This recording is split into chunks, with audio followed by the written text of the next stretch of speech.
எனக்கு ஃபஸ்ட்டு ஜெயிலில் தான். எப்போவுமே கைதிகளை வந்து சிறைக்கு வந்து நைட்டில் நடக்கக்கூடாது. ஆனால் என்னை வந்து என்ன பண்ணுறாங்கன்னா நைட்டோட நைட்டாக ஏழுக்கு கூட்டு போய் உள்ளே போகிறாங்க. எனக்கு சுடுகாடு மாதிரி இருக்குது, 10 பறி கொண்ட மாதிரி இருட்டாக இருக்கு போகும். கைதிகள்லாம் அங்கங்கே அடைச்சி வச்சுருக்காங்கல்ல, ஒருத்தங்க பாடிட்டு இருப்பாங்க, ஒருத்தங்க கத்திக்கிட்டு இருப்பாங்க, பேசிகிட்டு இருப்பாங்க, ஒரே சவுண்டு. மத்திய சிறை கடைசி பிளாக் 9th பிளாக்.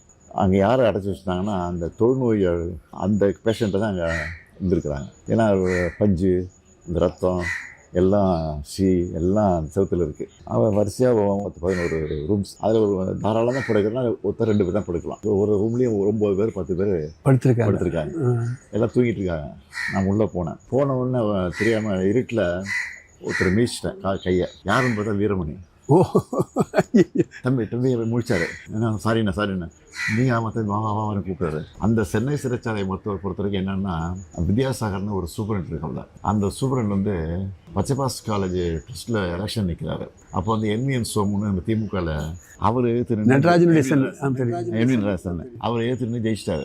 அதில் அவருக்கும் அது மிஸ்ஸா கைதிங்கிறது ஒரு நாளைக்கு 40 ரூபா 60 ரூபா செலவு பண்ணணும். ஒரு கைதிக்கும் ஃபேன் போட்டு கொடுக்கணும், பெட்டு கொடுக்கணும், கொசுவரை கொடுக்கணும், பேஸ்ட்டு கொடுக்கணும், ப்ரஷ்ஷு கொடுக்கணும், எல்லா ஃபெசிலிட்டியும் இருக்குது. ஆனால் எந்த வசதியும் கிடையாது. 9 பேர் வரிசையாக படுக்க வச்சுருக்காங்க. யூரினுக்கு ஒரு பானை, குடிதண்ணீருக்கு ஒரு பானை பக்கத்தில் இருக்கும். அந்த மாதிரி அது சில யூரின் பாஸ் ஆகி ஃபுல்லாகி வழியும்.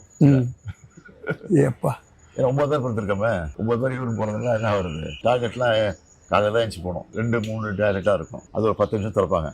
அதுக்குள்ளே அந்த 100 பேரும் போயிடணும். அந்த மாதிரிலாம் குடும்பம் இருந்துச்சு.